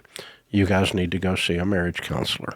You need to sit down with your pastor, and it's time for you all to put this marriage together the first time completely that you ever have. Before, you were the mommy taking care of the little boy. Now the little boy's rising up and saying, I want to vote, and I don't agree with everything you're doing, and the two of you can't find a language to reconcile in your relationship on your disagreements. That's not a money problem. That's a marriage problem. Yes, sir. So you guys get on the phone and get your marriage counselor booked. And it's not... Sharon and I went to marriage counseling, Melissa, when we were been married 10 years. We've been married 43 now. We went broke when we were 7. That's 7 years. And so 3 years later, all the pissed off came to the surface from going broke because we about killed each other. And but what we got at marriage counseling was not like, we're broken, you need to fix us. I looked at it as like, I hired a tutor. I hired a personal trainer to give me skills and knowledge about marriage that I didn't have from the home I grew up in. So I need you to teach me something to be married as a better husband. I need you to teach her something so to be married as a better wife, and teach us language and processes to get through arguments like this and come to a conclusion. And so I just looked at it as I hired a personal trainer, I hired a tutor, and I'm trying to get knowledge, tools in my belt, because I didn't know how to do it. I didn't know how to fix it by myself. And y'all don't know how to fix it by yourself. But it's not separating the money and you go off to your corner and he goes off to his corner.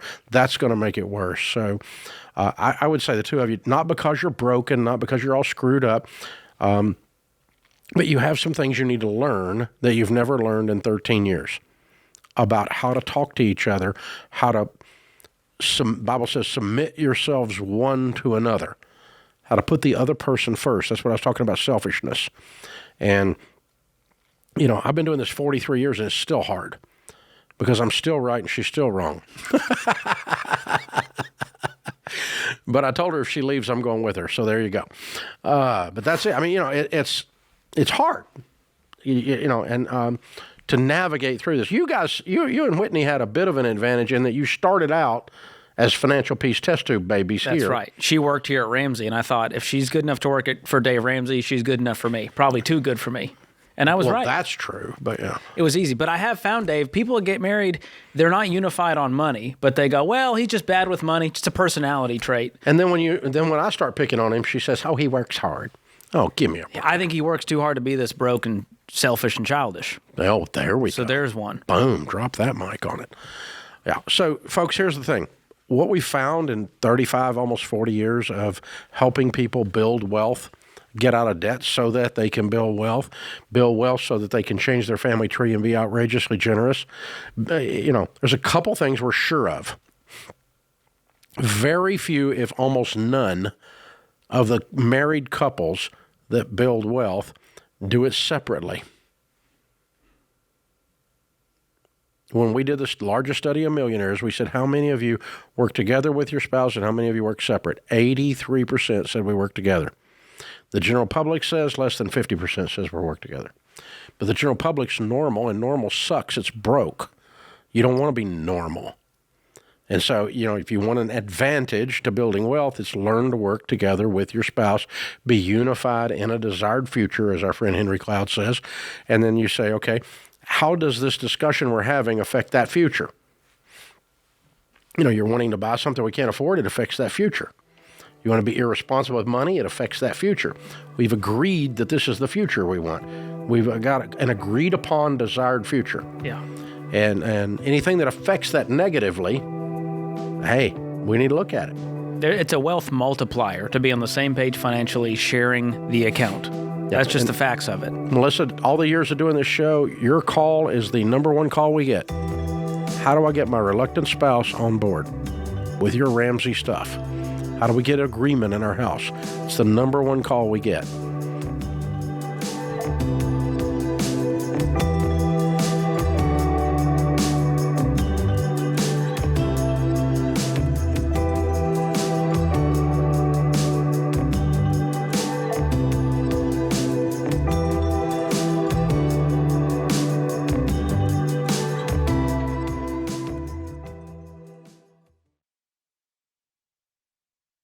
When people hear my story of paying off debt, they say things like, dang, that must have been so hard. I could never do that. And I tell them, sure you can. It's a short-term sacrifice for a long-term gain. But do you know what's really hard? Working your whole life and never having anything to show for it. Never having the long-term gain. Just feeling broke and stressed and maxed all the time. And sadly, that's the hard that most people choose. Listen, you're capable of transforming your situation and living a life of freedom, but you need the right tools to do it, like our EveryDollar budget app. In minutes, it'll build you a step-by-step plan that's tailored to your money situation. And every day, it finds ways you can free up extra money in your budget so you can get rid of your debt and actually build wealth. So make the choice today.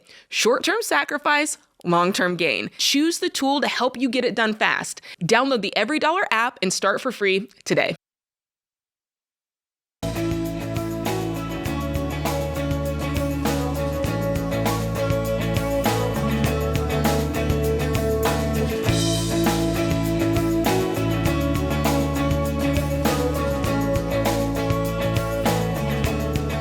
Today's question of the day is brought to you by Why Refi. If defaulted private student loans are wrecking your budget, it's time to deal with them. Why Refi helps you refinance defaulted private student loans with a low fixed rate payment based on your ability to pay, so you can stick to a budget and work the plan. Go to whyrefi.com/Ramsey. That's the letter Y, REFY.com/Ramsey. Might not be in all states. Today's question comes from Nikki in Idaho. What is a dividend stock? My coworker has 2 houses that are completely paid off by using dividend stocks to increase her income by several $1,000s per month and then reinvesting that income. Bull. This sounds too good to be true. Is it possible to do this? That's a lie. Is she trying to sell you a course on this? Yeah. I mean, you've got to, let's put it this way. A dividend stock versus a growth stock is just a company using their profit sharing to pay you a little bit instead of reinvesting that. So if I own stock in Home Depot and Home Depot makes a profit, they have 2 options. One is reinvest it back into the company and grow Home Depot, and then the value of my stock might grow. Or they can pay the profits out in the form of dividends. A dividend stock is a company that is mature. It's not in a growth phase. It's in a mature phase, and they pay out all their profits. So it's an old, big dinosaur company like an Alcoa Aluminum. Okay? Johnson & Johnson. Johnson & Johnson, Procter & Gamble, okay? This type of thing. So dividend stocks do not have as good a rate of return as regular stock that's growing in a company. Because you're basically pulling it out. It's not going to grow anymore. Profit out. You're cashing in your chips at the end of the game. You're saying I'd rather get the money now and not continue to let it grow. And so you didn't, so for instance, if the stock market went up 20% in one year, that is like last year went up 25% in 25, okay? But there was not a dividend payout associated with that at all. Dividends had nothing to do with that. Dividends were companies made a profit in 2025 and they paid it out, or they didn't, to their stockholders. So point being, your coworker did not pay cash with the dividends off of a stock. So let me just give you an idea. If you had $100,000 invested and your dividend stock paid out 10%, that'd be $10,000, and that would be a huge... Usually it's like 3%. Massive payout. So for them to get enough to buy 2 paid-for houses, they'd have to have millions of dollars in dividend stocks. Which in that regard, it didn't happen from dividend stocks. It happened from investing over a long period of time. They got the money somewhere else. Yeah.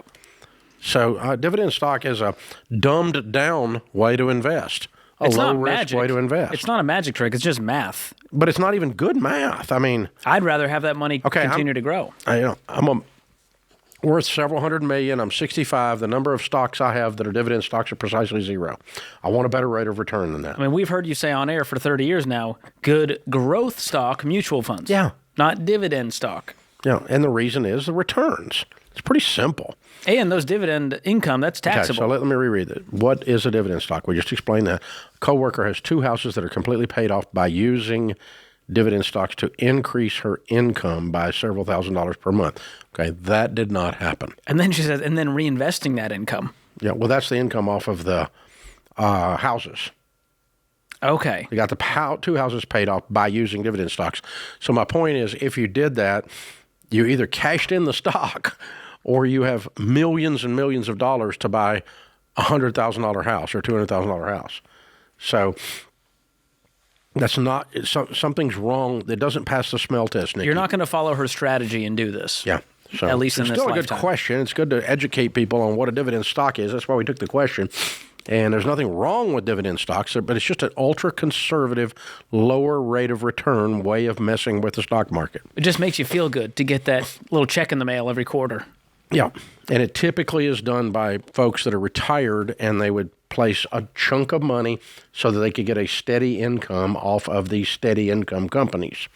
But again, it's a reduced rate of return. And it takes a big bankroll to make some serious money. In order to pay off 2 houses, there's something, we got a chicken egg problem with this thing, with this story.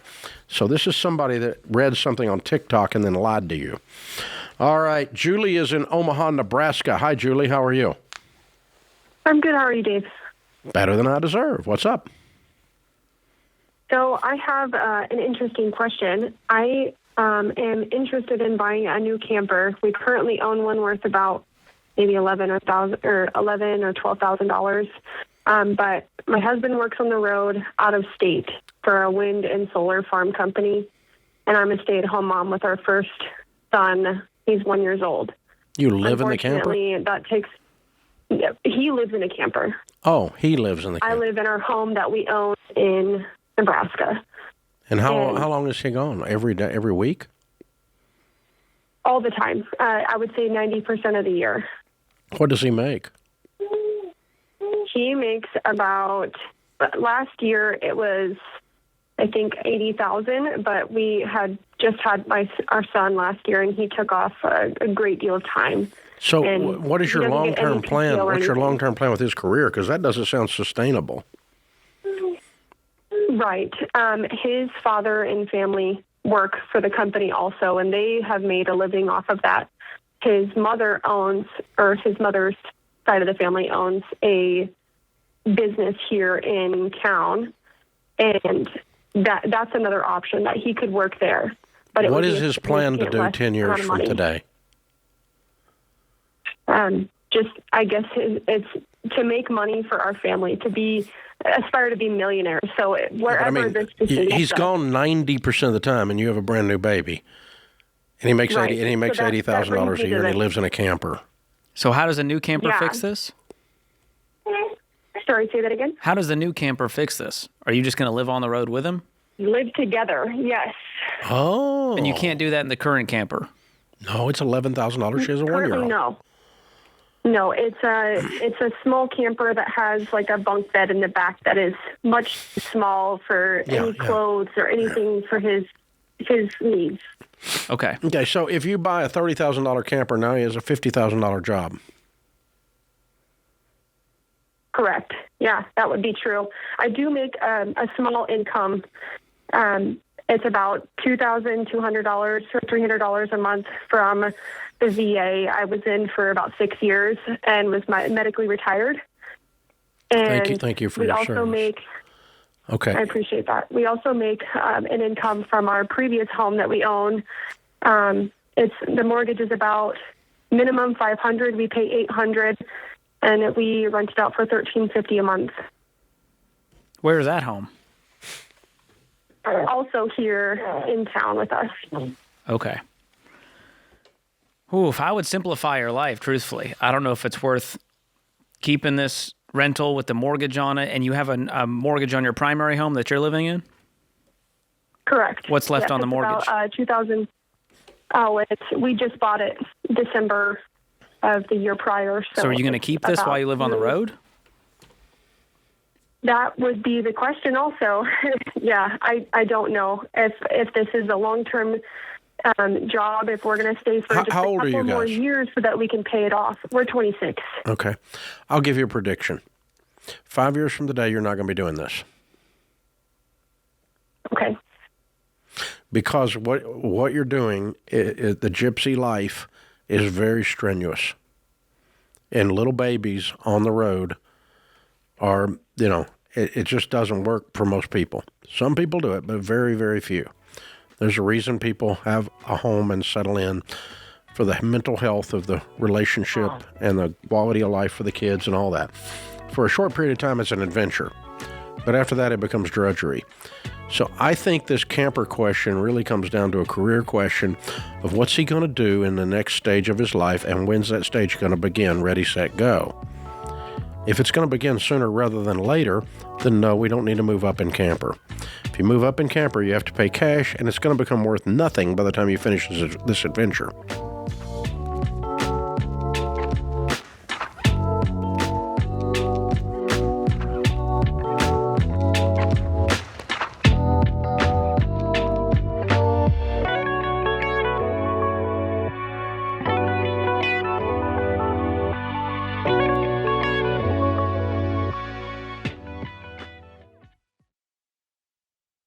Hey guys, Dave Ramsey here. Every day on this show, we help people work through real money problems and figure out what to do next. Now, you can get that same kind of help anytime with Ask Ramsey. Ask your money question and get answers built on Ramsey principles we use on the show. Whether you're making a decision or just want something explained, Ask Ramsey is here to help. It's fast, simple, and free to use. Go to RamseySolutions.com and try Ask Ramsey today. That's RamseySolutions.com.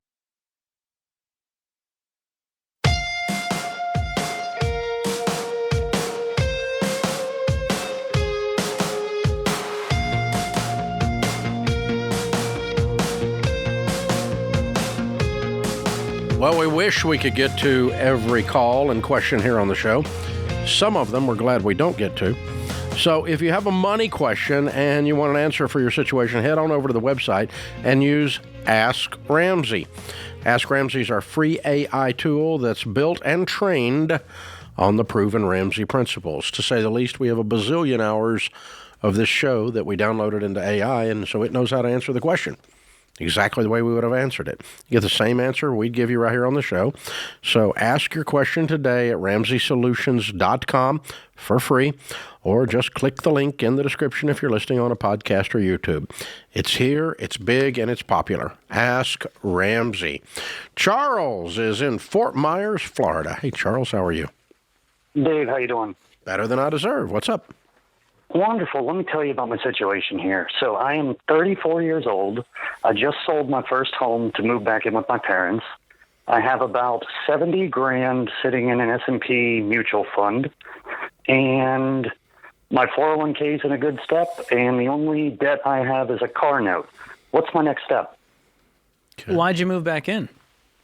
I was originally from Pennsylvania. They moved down to Florida just to get back in with my family. I took a layoff, didn't make the money I was making, so it seemed like no better time. So you don't have a job?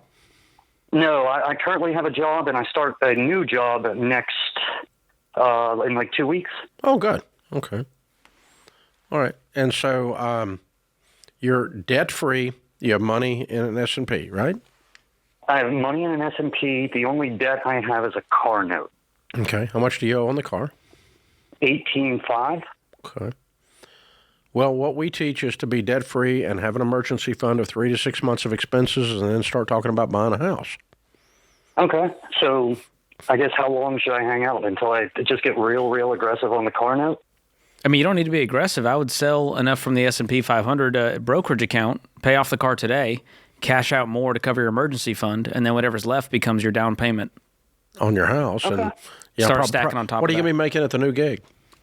They're quoting me starting anywhere from 70 to like 95. It's a commission-based sales. Yeah. I mean, if you live there for 4 or 5 months and you just try to figure out the neighborhoods and you know, and you're just doing all that kind of thing, that's not the end of the world. They probably like having you around.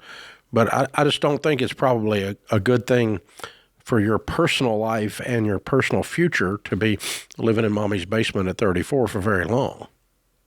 I agree. That's why I wanted to see what you would advise. Yeah, I would put a time on it. I'd say, 120 days, 90 days, put a date on it and say, I'm out by that date.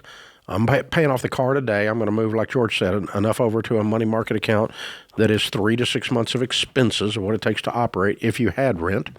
and have that as your emergency fund. Then you've got the balance for a down payment, and just add to that down payment during that 120 days with this great income and no payments in the world. And don't increase your lifestyle because you get comfortable because you don't have housing expenses. That's what most people do when they move back in with mom and dad, is they go, well, I'll save a lot of money by doing that. And then I ask, well, how much have you saved this year? They go, $2,000. I go, well, yeah, that plan sucked. So actually put this amazing income to work by setting it aside for that down payment. Yeah, I'd stack another 10 or 20 grand in there right quick during this 120 days on top of what you've got after the car's paid off and after the emergency fund. And then look for, get you a nice little condo of some kind and get started back out in the real estate world and get yourself a place. And it could be near mom and dad. You still see them a lot and all that'd be great. But I would set up a separate life in 90 to 120 days if I were in your shoes. And that's how we answer questions here. If I were in your shoes, what would we do?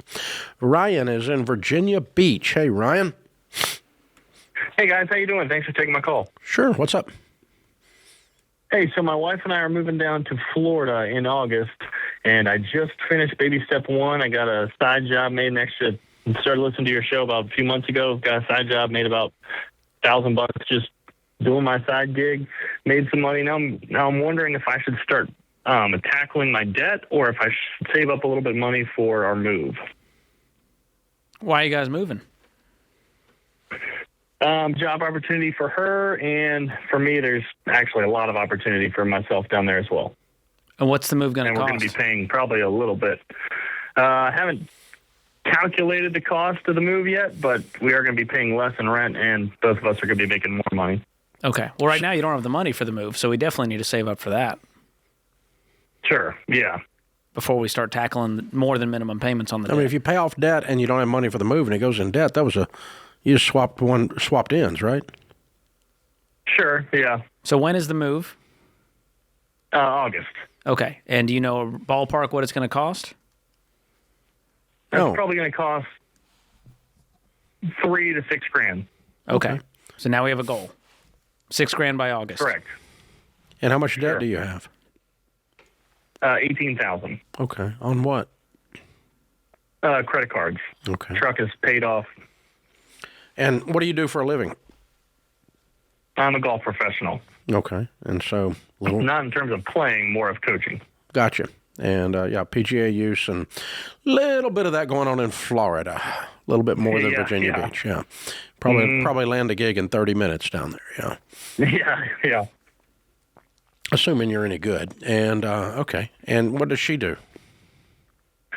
She works in the hospital field. Okay. She's an office director. And what do you average as a PGA golf professional? My salary is about $35 a year, but I make probably $34 in terms of lessons compensation. Okay, so 75, 80, and you'll probably do better than that in Florida. Yeah. Okay. Good. Yeah. Good. So game plan: save $1,000 a month until the move, and then once you guys are settled in, let's start attacking this debt and knock it out fast. Because that credit card debt, the APR on that alone makes you want to throw up. So, sure. Yeah. I want your calendar for lesson availability to change today to you're available anytime. I want you working all the time. Got it. All the time. I don't want to pull your calendar up and go, oh, he doesn't work Thursdays. No, you work all the time. You need money. Yep. And go pile you up some money and get enough to cover the move, calculate what the move's going to be. Anything above that cost, go ahead and throw it at this debt and just keep working your way. It'd be really cool if you just went crazy and got debt-free and had the money for the move. Oh, I like that. By August. Wouldn't that be weird? But that's both of you working all the time. And that's what I want to do. So that sounds cool. Sounds like an adventure. Do it, Ryan. Way to go, man. Eric's in Indianapolis. Hey, Eric, what's up in your world? Hey, Dave. Thanks for taking my call. Sure. How can we help? I had just completed baby step 3 and was moving on to 4, 5, and 6. And I started hearing different personalities talk about sinking funds, like for cars or maybe home repairs. And I'm curious if I should be basically growing a larger emergency fund, on top of the emergency fund, start those sinking funds as opposed to, or before or during 4, 5, and 6. During 4, 5, and 6, you need some sinking funds that are not an emergency fund. And so, home repairs are typically a minor sinking fund because you're setting aside, you're saying, okay, if we have a $3,000 event this year with a hot water heater or a heating and air item or something like that, if we set aside $250 a month, we've got a little money for that. That's a planning a future reasonable thing. You're going to have things like that happen. The dishwasher goes out, washer and dryer blows up, whatever it is, right? And that kind of thing. Car replacement, I don't start that until I see the car into the future. So in other words, I look and say, okay, 2 years from now, we're going to buy a car. Okay, what's the car going to cost? $24,000. All right, it's 24 months, it's $1,000 a month. Okay, I'm going to do that way. But if today I don't really see buying a car in the next 2 years or so, I'm probably not going to do that. But I'm going to do my sinking funds in time to be able to pay cash for whatever I'm going to do. So non-negotiable, invest 15%. Money beyond that, if you want to set up a few sinking funds for things you know are coming up, absolutely do that. But you don't need 17 of them eating up all of your take-home pay. Saving out 30 years for a roof or something.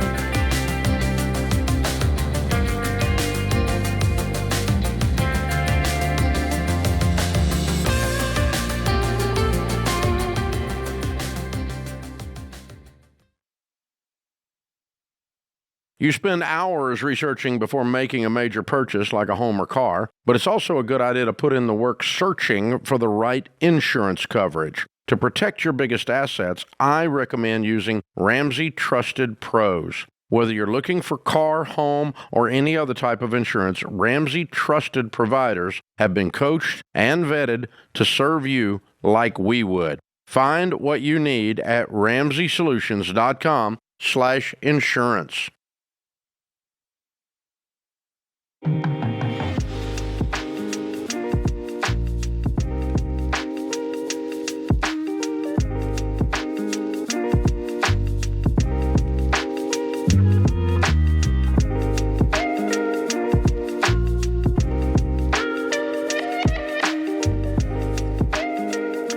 Proverbs 31, 8, and 9 is our scripture of the day. Speak up for those who cannot speak up for themselves, for the rights of all who are destitute. Speak up and judge fairly.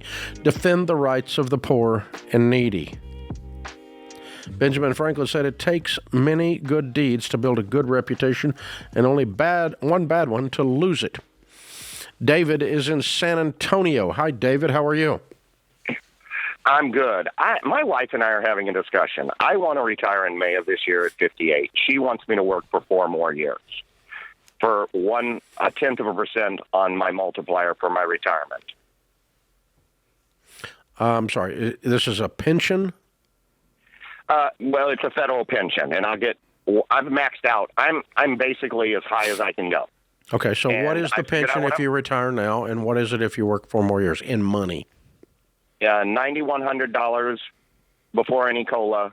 Right now, if I retire in May, it'll go up to like $9,780 a month if I wait 4 years.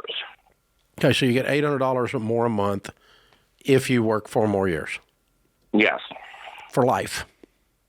For life. Okay, and you would be 62. By the way, statistically, if you live to be 62 and you're a male, you make it into your 90s. So average death age of 76 no longer applies to these kinds of discussions. So we got a 30-year plus time horizon on average. And then that's not even taking into account my TSP or my brokerage account. Yeah, but that's not the point. The only question is you're giving up $700 a month, $8,000 a year for 30 years or so. That is a lot of money. Okay. That's her. That's what is she doing this because she doesn't think you're going to be able to live on it, or she thinks it's mathematically smart? she thinks we won't be able to live on it. You can't live on $9,000 a month. What do y'all make now? We make $150, but everything we have is paid for. We can live on it, and then we have plenty of money to pull out if we need to. And you got the TSP. How much is in it? Almost $3.2 million. Oh, good God. Okay. And then there's our brokerage account. Okay. So what does the extra $8,000 a year do for her that she's going, hey, this is worth you working another 4 years? I think she wants me to work because she has to teach for 4 more years to retire. So that's the real reason. No, it has got nothing to do with the money. That's why so I'm she said, if I have to work, you have to work. You don't get to lay on the couch while I'm out here. I started working before. See, I keep telling her jokingly that I started working before you did. Yeah. All right. So you have $3.2 million in the TSP. You have $9,100 coming in. In addition to that, you currently make $150. What does she make? She makes about $72. Okay, and how much in other accounts other than the TSP? And then in our Victory Funds account, I've managed to save almost $2.8 million in our investment accounts. Okay. If neither one of you enjoy what you're doing and you both desire retirement, you should both quit. That's what I keep telling her because she keeps saying she wants to go on all these trips to Bali and to Africa. And I think you should go. I think you should load up the truck and head to Beverly. You ought to do it. Well, I saved a lot because I grew up really poor. I know, but you have $6 million. If you make an average of 10%, if that's invested in decent mutual funds, that's $600,000 a year. Plus, you have $100,000 plus coming from the government, and I bet you she's got a pension too. Yeah. And so you got a $700,000 or $800,000 income without touching the $6 million. That's what I keep trying to tell her. Yeah. And so I think you ought to go to Bali in May. That's what I'm thinking. For a Thank month. you, Mr. Ramsey. For a month. Well, thank you. I don't think you guys will be able to spend this money fast enough to even run out. If you sit down, you need to sit down with your financial advisor and unpack all this and show that if this is all invested, what the income it's going to be throwing off without even touching the nest egg, just living off of the income only, where you would be. And it's going to... I think I will make an appointment with our wealth advisor. Yeah, and both of you sit down and let him or her say, here's the math. Not emotion, not I grew up poor, so I think one way, but here's what the math says. The math says you could spend $500,000 a year and your investments will continue to grow. I think that's another concern is she wants to leave something for our children. I think you probably are going to. Unless y'all start doing cocaine or something, I think you're going to have plenty of money. No. Okay. Are they grown and successful on their own without you guys? Oh, yes.